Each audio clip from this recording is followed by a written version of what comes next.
It's time to go racing with the big boats, the Unlimited Hydroplane Heat 2A. And here are your headlines. J. Michael Kelly, he is a hungry young driver in the Graham Trucking. Can he do it in this heat? Steve David leads the way in the points for drivers, but he needs a win here in Seattle. And they ran fast in Heat 1. Can the good doctor, Ken Muscatel, get the Miss Rock rocking? This is Heat 2A.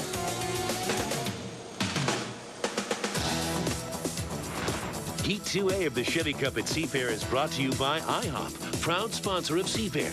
IHOP, come hungry, leave happy, and it's presented for Seafair by 76, quality Pro Clean gasolines. There are boats on the course, and here are the boats for the draw of Heat 2A. Graham Trucking, Toyota of Kirkland, the Old Boy Alberto is the first boat out on the course this morning. Silver Dollar Casinos, the Todd Haas Lake Ridge Paving, and the Miss Beacon Plumbing, the U100 boat. So again, just inside of 4 minutes, there's the shot from Chopper 7. We've been waiting for that one this morning. The Rooster Tails, a glorious day, by the way, here over Lake Washington. We expect some great racing and some wonderful memories from 2005 and this Chevrolet Cup. Let's go to the boats and the drivers.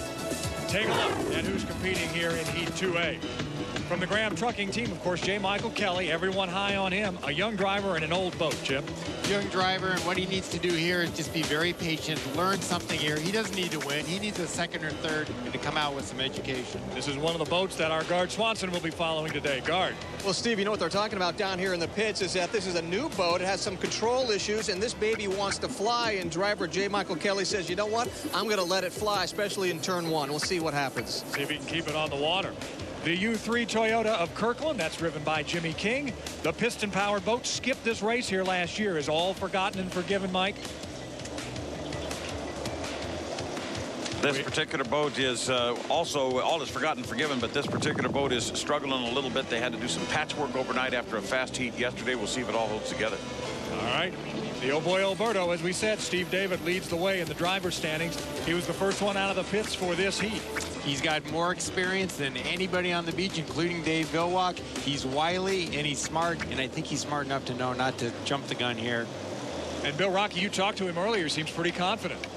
He is, Steve, and one thing he said about this particular heat, that on paper it looks like he probably might win it, but he said a lot of these drivers in this heat can come up and bite you, and they're all capable of winning this thing, so he knows he's got to drive a good heat, get a good start to win this thing.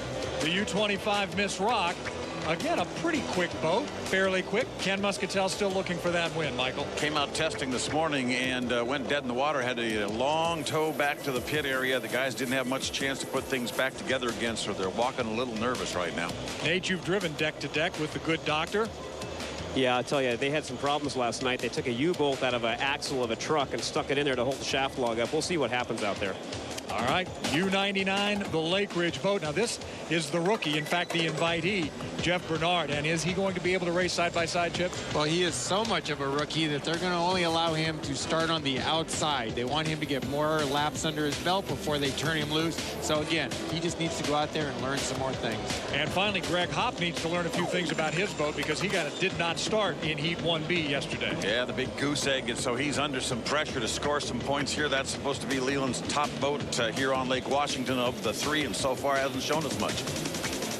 The weather conditions, we talked about how nice it is as we now are inside of a minute. 65 degrees, temperatures are warming up, the waters are calm, just a little bit of a breeze, and I'll tell you, if anybody can appreciate that picture right there more than Pat O'Day, I'd like to meet him. Pat? Oh, and what a beautiful picture it is when we see them clustering along the log boom. And I'm supposed to be impartial, but I kind of like to see that piston boat, that Toyota of Kirkland, put on an Allison-powered show.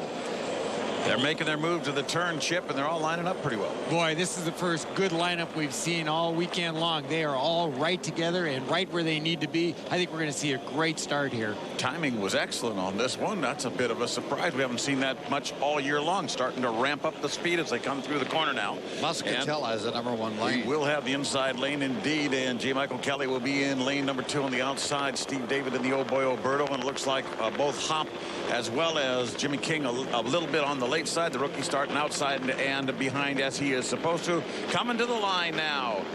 and it is the illegal start, and J. Michael Kelly is out front on the inside. And by the way, he had a better boat ride in testing this morning. It looks better going into that corner than we've seen in a while, Chip. I watched him all day or all weekend in qualifying, and that boat just did everything but go straight, but it does look better this morning. Look at them all come out of the corner at the same time, Patrick. Absolutely amazing. Dr. Ken Muscatel on the inside driving the race of his life, and on the outside that great J. Michael Kelly. Look at him run that Graham trucking boat at the floating bridge. This is a young lad who came right out of the outboard boats directly into the biggest boats and fastest boats in the country, and outside of him he's getting some pressure as well because Jimmy King is right there too as they come out of the corner. But look at Muscatel. There's Steve David as well. These guys are going to come to the line. We're going to have almost a photo finish with 4 boats side by side. You say hydroplane racing is dead. Don't tell me that picture looks dead to you. Then they come across the line, and J. Michael takes them down into the first corner once again down by the pit turn, and that's where Chip Hanauer is watching. And we're going to have a heck of a race for second place, and J. Michael Kelly being out front, he can kind of dictate what goes on behind him. He could influence who finishes second. J. Michael uses the race course very, very well. Outboard drivers are almost the best at that, but the inside is a pain for him because that's where Ken Muscatel is, and outside with lots of boat speed, that's where the Oberto is perched right now, just about halfway up his rooster tail. So we've got a dandy battle here in lap number 2 as they head up into that upper corner. This is a beautiful piece of boat racing going on out here in the floating bridge turn. J. Michael Kelly still with his nose out in front. Muscatel is still challenging on the inside, and on the outside, look at him coming. Here comes that Kirkland Toyota with Jimmy King, and right in the middle, the Oberto.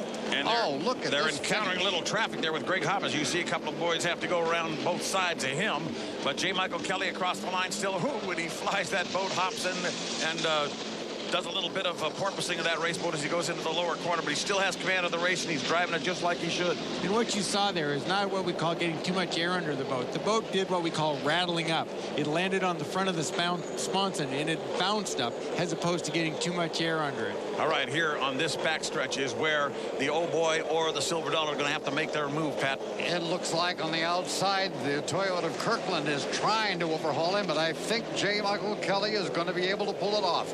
This is a heat of racing that exemplifies the parity in unlimited hydroplane racing at the present time, because here they come. J. Michael Kelly has that lead, but the Oberto's next to him, and the Toyota's around to the outside of him. He's about 500 feet away from a checkered flag, and a very nice ride for J. Michael Kelly and Jim Harvey's Graham Trucking. He gets the checkered flag. Second place is going to go to the old boy Oberto. Third place is on the inside, Dr. Ken Muscatel. That was almost a photo finish. We'll have to relook that one because it looked like they were almost together. And fourth place overall is going to go to fourth place. We'll see who we have. Will be I'm trailing back to there. No, I think Ken got the third. I think Ken got the third. I think on the outside. Yeah, I think we were Graham Trucking, and then Oberto, and then Toyota. It was Kirkland, the Toyota, and yeah. The fourth place is Dr. Ken Muscatel, and the rookies in number 5. And they don't often finish that close together, so it's hard to tell who was 1, 2, and 3. Had more flying water than we had. Gorgeous heat of racing. Yeah. J. Michael Kelly's got a problem, though, because he's got the worst of both worlds. Remember we saw it bounce up in the air, and I told you it didn't air out?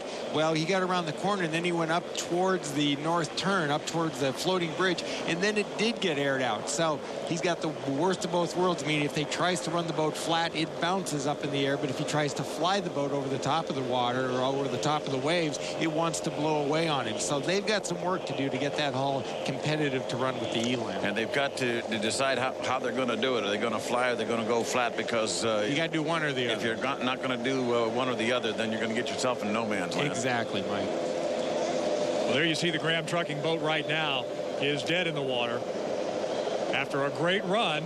Let's check in with Guard Swanson down in the pits. Some happy guys down there, Guard. Yeah, Rob Graham, the owner. You got to love. You come out of the blocks and you get the first heat. That's sweet. Really sweet. Why is your boat running so well? Oh, heck. You're going to need to talk to Jim Harvey. I know that they've been playing with the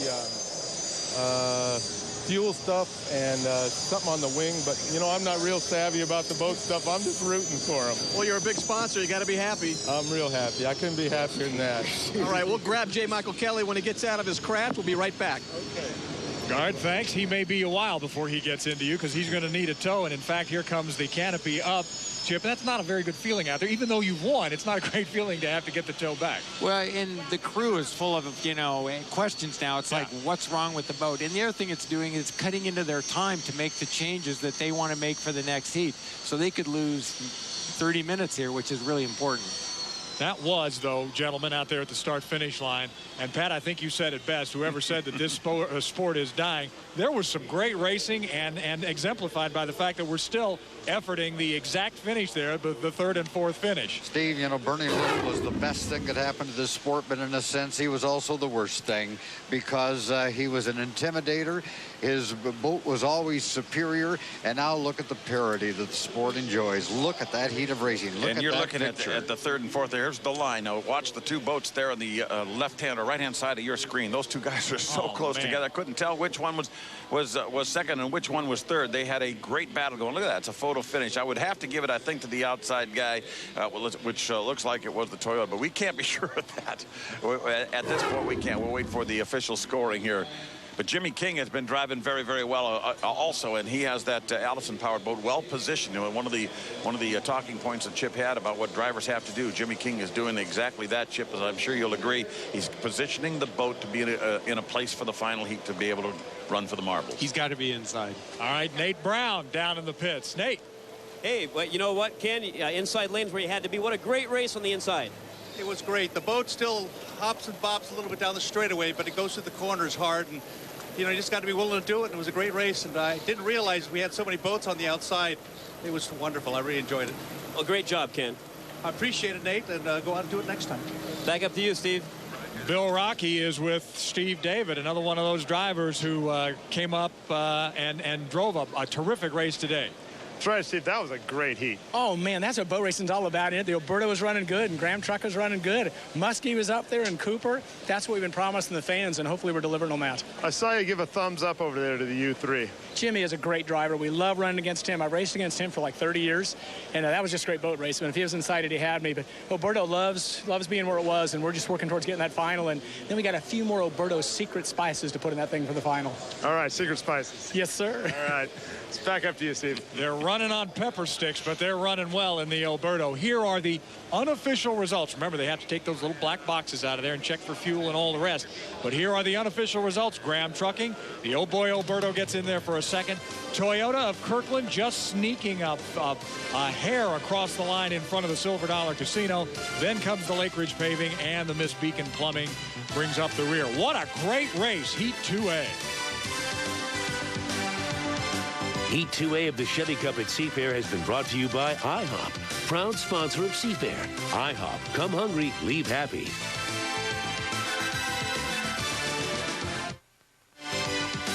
And there is your Geico photo finish. J. Michael Kelly taking the checkered flag in Heat 2A. Geico, 15 minutes could save you 15% on your car insurance. I got a feeling J. Michael Kelly is the subject of a lot of photos right now because he's way out by the log boom. Can you find him out there, Doug? He's all the way across the course being towed back in, and it must be quite a sight for all the fans out there all the way across the lake. From what I understand, it might be quite a sight for J. Michael Kelly out there, too, because it's quite a party, you know. You just never know. There's the log boom out there, and again, he's being towed. We have a camera out on the log boom. We'll be getting stories from out there as well. The rest of the boats, though, made it back in, so they're all here after Heat 2A. We've got Heat 2B coming up in just a bit. There you see just a few of the boats.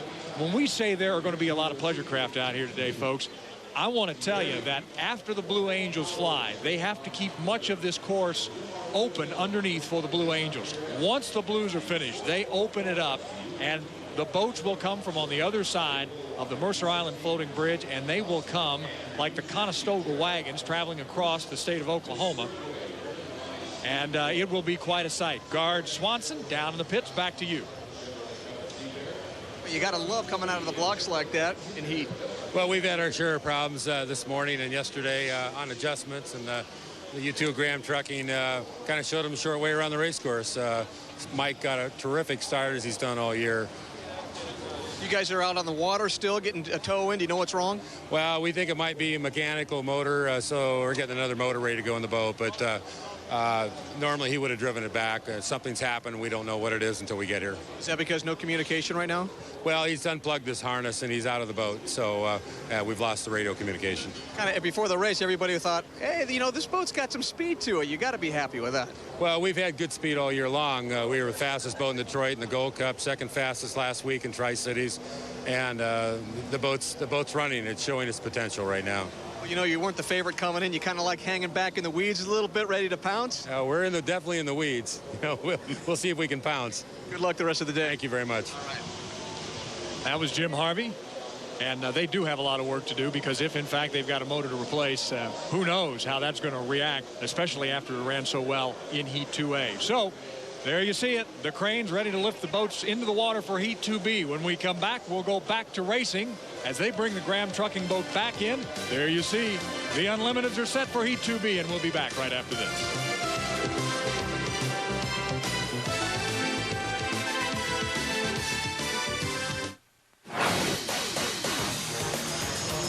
And it is time for the Chevrolet Cup at Seafair Heat 2B of the Unlimited Hydroplanes. Here are your headlines. Dave Villwock won Heat 1A easily in the Elam yesterday. What about today? John Thoreau, everybody's talking about him. He won in 1B yesterday. This is going to be a contest of winners. And Terry Troxell, he's playing catch-up in the sport boat. Heat 2B.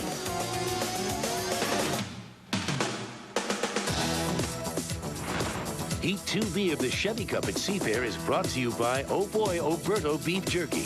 Taste what's real. Better be Oberto. And is presented for Seafair by Tide. If it's got to be clean, it's got to be Tide.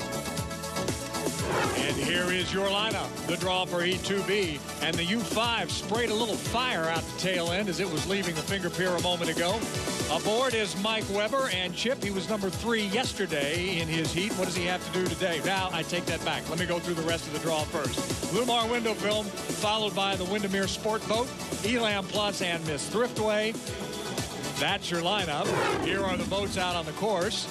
And they're already kicking up some water with almost 3.5 minutes to go before the start. And now we'll take you to the boats and the drivers and the big questions that approach. And Mike Weber, number 3 yesterday, again kicking up a little fire. Still a good driver and a pretty good boat. Well, he's a great driver and maybe kind of a marginal boat. And I know he's frustrated, but what he needs to do here is get a second or a third to pretty much get him for sure in the final. We've been waiting to see the U8 Lumar boat on the water, and waiting again to talk more about this great rookie, although with a tremendous amount of experience, John Thoreau. And Thierret is going to have to give some messages to a couple of veteran drivers out there. He's going to have to talk to Troxell, and he's going to have to talk to Villwock out there, and he's doing it already. Nate Brown, John Thierret, terrific driver. Yeah, boy, they've got a really fast boat, too, and a good driver. And if they get inside and push those other guys on the outside, he'll be a great boat to watch. I think this is going to be interesting here in the middle of the field. The U13, the sports boat, is Troxell. And Terry Troxell, Chip, is he and Villwock maybe don't get along real well sometimes. They don't get along so good. And Terry knows only one thing. It doesn't matter if it's a final, an elimination heat, or a consolation race. He wants to go to the front. Well, let's talk about the aforementioned Mr. Villwock. He's in the U16, the Elam boat. And oftentimes when we talk about Michael Dave Villwock, it's Dave against himself. Well, it's Dave against Sean this time, with no question about it. It's already started. You see that wake just above the Miss Elam. That's Jean Thierret's wake, and he's going to try to keep Dave outside of him. And Bill Rocky, Dave Villwock seems to be able to win from outside or from inside. That's right. It's going to be interesting to see where he starts, because he started in the middle of his first heat. Eric Elstrom says everything's great right now, and the boat couldn't be better. So let's just see how Dave drives it. Now, what about the tradition of the U60? If we can get the Thriftway up and going, we'll get to see some of that here today, Chip. Well, the tradition this weekend for the Thriftway has been it doesn't run, but it's running very well right now. He's out there in lane 4 and looks like he's going to make it to the start line after having a very frustrating weekend. Guard, there's your Thriftway out there on the water. Some excitement in the pits. Oh, you got to love it, and they're loving it down here. It is the first race of the year. They tweaked her after the first test run this morning. They like it. Steve Hook, the driver, gave me the thumbs up just about 2 minutes ago. He says we are ready to go, and they're very happy this boat is in the water. We will have an in-cockpit camera from the Lumar boat. We'll show you that as the race goes on, as we approach 1 minute to go before the start.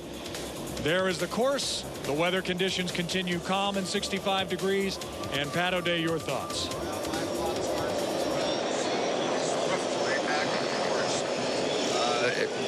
They finally got me on. It's a thrill to see a Miss Thriftway back on the course after so many years.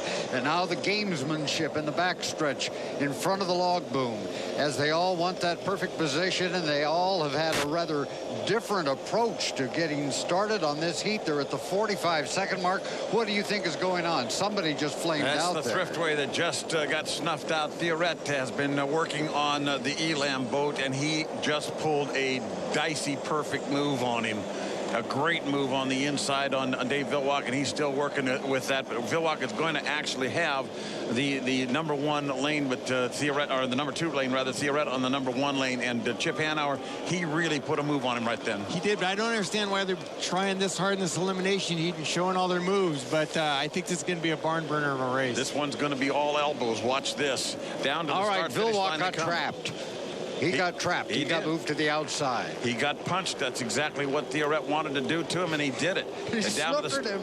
Start line we come, and it is John Theoret across the line, clean and way out in front. And look at Dave Villwock way back here, you know, and John Theoret has shown that he can do that to Dave almost at will. Dave Villwock is in a lot of trouble right now. If this were a final heat, he'd be in big trouble. And he just swallowed a wall of water as well in 3rd place there. Terry Troxel in 2nd place. Villwock now taking the inside, trying to catch him, and down the backstretch goes the Lumar window films, having put one good elbow right in the face of Dave Villwock in the score-up portion of that heat. We are on lap number 1, and Theoret is well out front. Villwock is trailing in 4th place now, and wondering what happened to him. Oh, no, John Theoret just hit a buoy right there, and he dislodged the buoy, and this has been John Theoret's year. He does the most brilliant driving, only to step on his own foot and make a mistake, and this is very frustrating. Your lead boat is Terry Troxel, and the number 2 boat is the Formula. That's the Formula Boat. Formula Boat, now number 3 is actually Villwock. Physically in 3rd place, though. All right, Villwock is now realizing that Theoret has made a fatal mistake out there and has cost himself, so it doesn't look quite as bad. But Dave Villwock is still trailing, and the one who benefits most, of course, is Mr. Terry Troxel, who is definitely going to try to muscle his way into 1st place and stay there. He's done so from the standpoint of the mistake made by Theoret, but he still has to contend with the other folks who are watching him. Theoret comes off the exit pin now in the bridge turn. Here comes Terry Troxel off that corner, too. That's the 2nd rooster tail that you see on your screen coming down, trailing way back. But that's actually your legal leader, physically your 2nd place boat, however. Mike, you got a better view than I do because you're at the south end.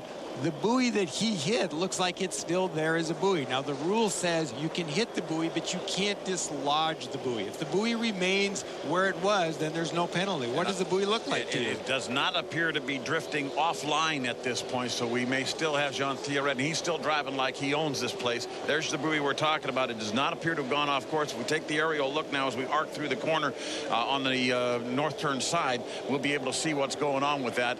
But Troxel taking no chances as he trails Theoret physically on the race course, but if there is a violation, he knows he's a winner. He knocked that buoy high in the air. It must be strongly tethered for it not to become disconnected. I tell you what, if he pulls this off, and I have never seen a buoy take a hit like that and still remain a marker. The penalty's going to apply. The white is being shown for Theoret as he comes across, not the checker, so that penalty is going to be assessed. Here comes the checkered for Terry Troxel.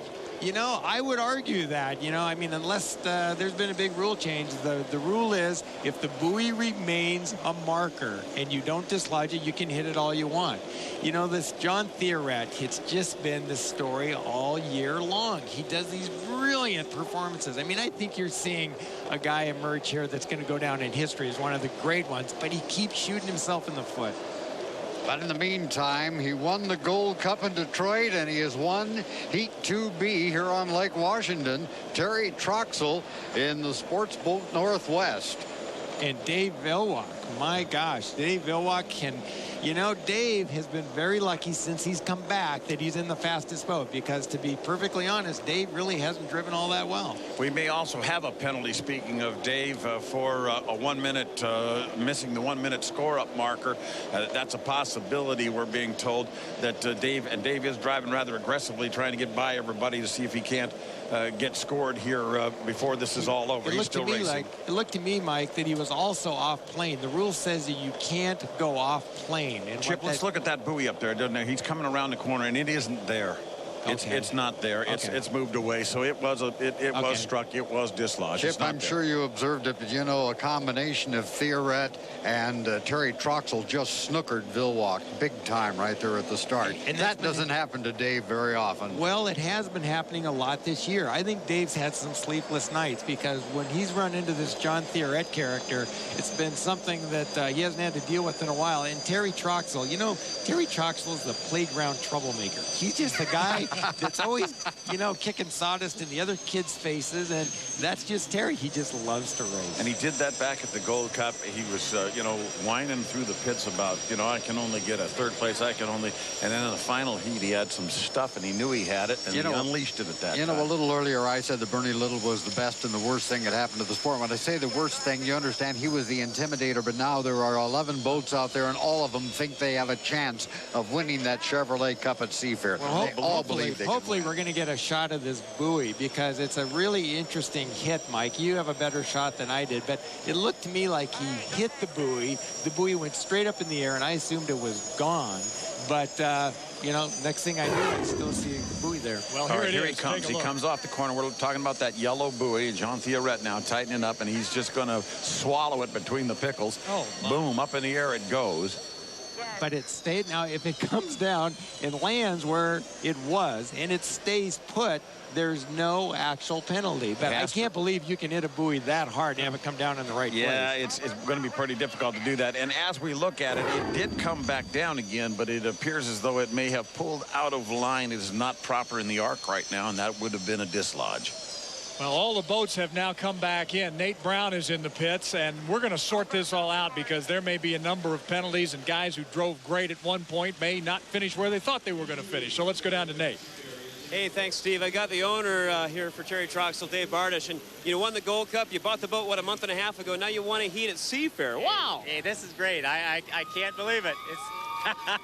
It's a dream come true, that's for sure. We needed this heat. That's great. And the guy just came in. We're going to go down to the dock and talk to the driver, too. I know he's going to be happy. Absolutely, absolutely. We're on game. Hey, let's walk down here and grab him. Excuse me. Let's go down here and grab him right now. Come on down. Here we go. Terry, we're on, buddy. We're on, buddy. Terry, here we go. What do you think, man? Well, how do you feel like you outdrove Dave like something fierce, dude? The start, a little slow at the start for you there, but he got himself in a bad spot. Theoret came around again and nailed the thing, but wow, I mean, where were you? Well, we're hanging back. We got to take care of our equipment. You know, we'll take what they give, and obviously we needed the points, and now we got them. So. Well, that's great, Steve. Playground troublemaker wins himself a heat. Let's go back down now and hear from Dave Vilwalk what he thinks he saw, what happened to the Elam boat. Rock? Dave, what happened there? You got a one-lap penalty. I don't know. You'd have to tell me. We were just up. I think I was legal on the 45 seconds, and I wasn't pushing water over the bow, so I don't know what the problem was, but that's the way it goes. They kind of jammed you in there, too, coming down the start, didn't they? Well, they already told me I had a one-lap penalty before that happened, so it didn't really matter at that point. We were just plodding along. And you don't want to do anything about it. At that point, you just want to kind of finish. Yeah, just run around, finish, and, you know, save all the equipment and just take what you got. So, I don't know. I'd be interested to know what the call is. So this is, if it was golf, you'd say take a mulligan on this. I don't know. We did. It was fine. You know, it just, what happened, I thought I was legal, but if they say I'm not, then that's what it is. All right, Steve, not a great race for Dave, but he finished and got some points. Bill Rocky, thanks very much. Through those few laughs, I got a feeling Dave Vilwalk is not a happy camper right now, and that's going to make for some great racing before this day is over. Here are your unofficial results, with Lumar window film still in that position, and we'll see how all that's going to shake out when we find out about the buoy being hit, what the sport boat with Terry Troxel may in fact have gotten himself a win here today. Formula boats There's the Elam, and then the Thriftway was not able to get it running for the start of the race. That was Heat 2B.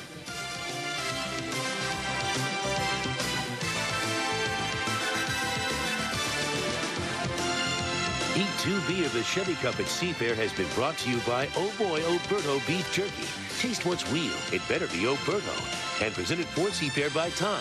If it's got to be clean, it's got to be Tide. And while those fans await and we sort out the results of Heat 2B, they'll be looking overhead in a few minutes. We'll have more from the Chevrolet Cup and the Blue Angels in a half hour. Do not go away.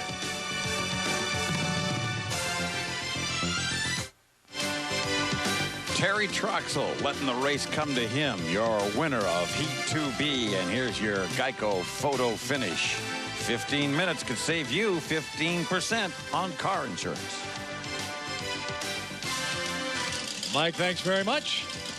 Just some of the, well, 300,000 or so of our closest friends who are joining us down here along the shores of Lake Washington for a glorious summer Sunday.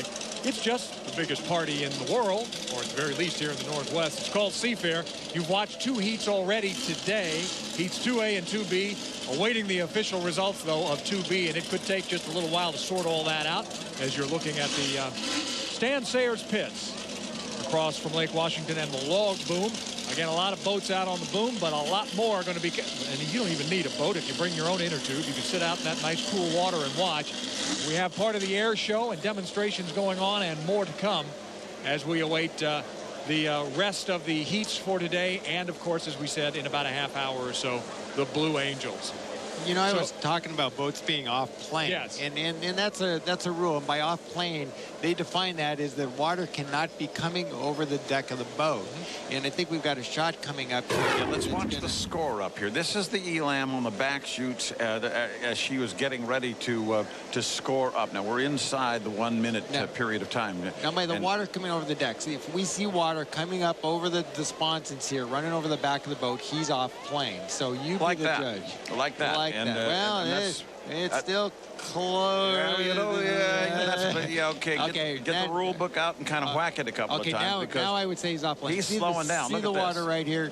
That's off plane. If it's spraying over the top of the cockpit off the prongs of the sponson, that's an off-plane boat right there. See all that water coming off the front of the boat. So he was off plane. Now you can't be there at the score-up buoy, which is what they call the 45-second buoy, which is 3/4 of the way up the back chute. That's exactly where that all happened. That's exactly where he drew the ire. You know, Mike, if you think back a little bit, John Theoret could have 3 wins right now. If he had not gone inside at the Gold Cup and got cut off, it wasn't his fault, but he really shouldn't have been inside in the elimination heat. He was a hands-on favorite to win the Gold Cup. He should have won in Pasco, you know, except he jumped the gun by, you know, a bow length or maybe less than a bow length. So, you know, a couple of little mistakes, and you might have a guy that would be leading the points. But what we were talking about earlier, Chip, is that this is a driver who came out. The first thing he did as he left the dock, he looked for Vilwalk, and he stayed with him the whole way. He held him to the outside on his hip. Wherever Vilwalk went, he kept him outside of him. And then he did something very interesting. Just before that score-up mistake by Vilwalk, Theoret cuts through the course, goes back through the lower corner, and then comes up at speed and sneaks into lane number 1. And he had Dave looking for him and thinking about him the whole way. But the question I have for you, Mike, is why did Dave Vilwalk fall for that? He didn't need to race him. All right, guys, we will get to all of that in just a couple of seconds. But first, we want to go down and recognize the winner, which we do know, of Heat 2A, and that's J. Michael Kelly and the Graham Trucking. Let's go downstairs to the presentation stage. Welcome to the Chevrolet Cup at Seafair Awards presentation. Here to present the award for Heat 2A from 76, Steve Hirschbach. Hi, my name is Steve Hirschbach, and on behalf of our 76 retailers throughout the Northwest, I'd like to congratulate J. Michael Kelly from the Graham Trucking team for winning Unlimited Heat 2A. Congratulations. Thank you. Thanks. I'd like to just start off by thanking Rob Graham, Graham Trucking, for sponsoring us. Without his support, we wouldn't be here. Got to thank my crew, the Chevrolet Cup at Seattle. It's great. Hopefully we'll be up here again. Thank you. Thank you. Thanks. For you. Thank you. Thank you. Thank you. Sorry. Well, that was I tell you, he wins more races and he'll get a better speech. Yeah, it just takes him a little while. He's a youngster. You're looking at part of the Boeing demonstration out here today. And that is a 777 that literally came by at a crawl. They call it flying in, I think, they call it flying dirty. It had its landing gear down and came by, and it just shows you the stability and the wonderful engineering and workmanship of that fabulous aircraft, the Boeing 777, part of your KeyBank Air Show here today over the shores of Lake Washington. Just part of your Seafair Sunday. You know, you always wonder when Boeing brings a plane out here. Everybody always thinks back to the 60s. When Tex Johnson brought the 707 over here and rolled it, you just wonder, whoever's flying that plane, maybe you've got a name, but if it just crossed his mind this morning over coffee, what if I roll this thing? My guess is it not even came across his mind, not once. Not once. I'd do it. Of course you would. So thanks to Boeing, and again, still a lot more to come from your KeyBank Air Show, and a lot more racing to come. We'll get you the results of 2B when it all gets sorted out. Come on back. You're looking at our West Marine log boom cam. That means camera, and that's out there on the log boom. There's the big West Marine. Does that qualify as a yacht? I suppose it does. I thought that was your boat. Well, I wish it was. Oh, your boat's a big boat. I'm sorry. Yeah. You have a big boat. That's exactly right. So that's just part of the fun. And again, as we've talked about, so many more boats are going to join that log boom out there, and all the waters around it after the Blue Angels complete their show, which is coming up here in about 15, 20 minutes or so. But they are all standing by, are the fans, out along the water, out along the lake, and along the shoreline. Again, just a glorious day as the temperature's just starting to warm up. And a man who's been here for a lot of these Seafair Sundays, and I don't mean to date you that way, Patrick, but by golly, you have been. And you've got a few thoughts on this day, as you always do. Well, as to the 38 years, we just have to face those facts. Well, you know, Seafair and air shows go hand in hand, sort of like turkeys and Thanksgiving. You just really can't have one without the other. And you got to remember that the boats that fly, unlimited hydroplanes, this is the capital of them because this is an aerospace town, and so many people that work for Boeing and were involved in the aerospace industry have participated and helped in the development of the unlimited hydroplane. So they are really married together. But air shows here started. Chip mentioned that great rolling of that precious prototype of the 707, the first passenger jetliner. Tex Johnson barrel rolled it over the course in the mid-50s, and that began a tradition of great air shows here. Initially, people like Chuck Lyford would fly his P-51s and his P-38s. Then we ended up years in which we had a contest between the Thunderbirds and the Blue Angels. They would alternate years, and they would play Can You Top This? We have seen the Blue Angels and the Thunderbirds come down this lake at only 4 feet off the water. So close to the water, they left a wake behind them. And then, of course, wiser minds prevailed, and they said, that's dangerous. The Angels didn't know it was dangerous, but those that think of those things decided it was. So now the Angels put on their show higher in the air.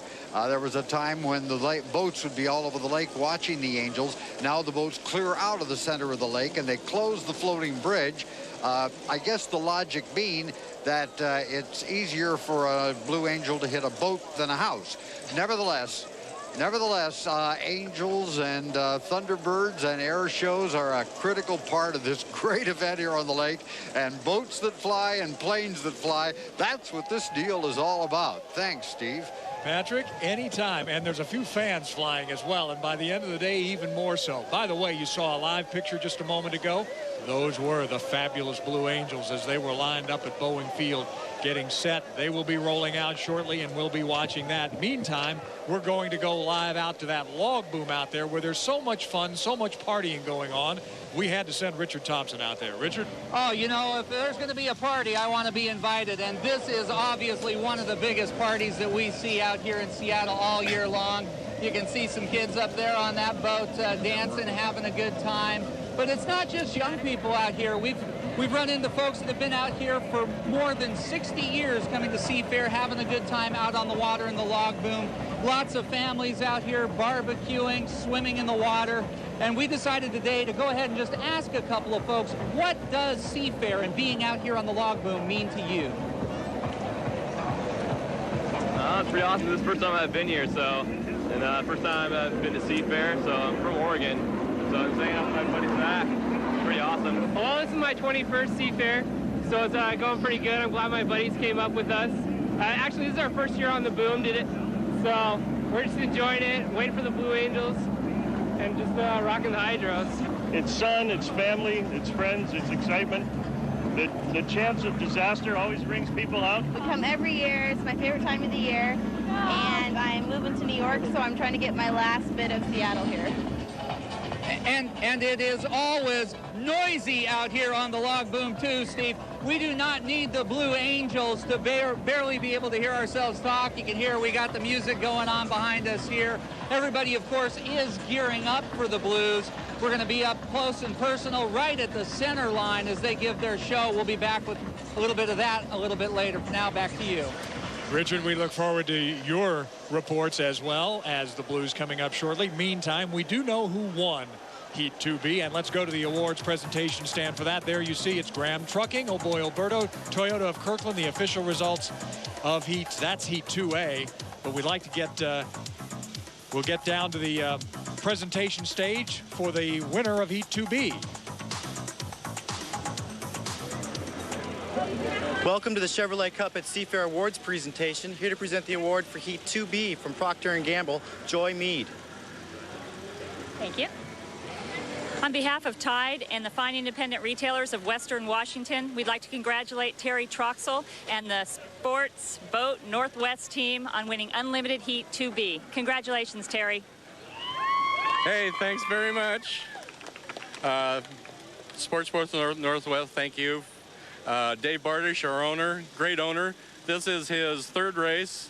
We're going to step up next year and it'd be even better. God, I don't know what to say. It's so great to get a first here in Seattle. Thank you very much. Thank you. And a congratulations for all of us to Terry Troxel. Now we have the 2B unofficial results. Again, Terry Troxel winning with the sports boat. There's Formula Boats, Lumar, then Elam, then Thriftway. So again, unofficial. We'll get the final results for you. And we're getting set. We're getting oh so close to the Blue Angels. That is Fat Albert taking off from Boeing Field. We'll be over center point here at the lake in just a few minutes. Fat Albert does a show, and then the Blues. Stand by.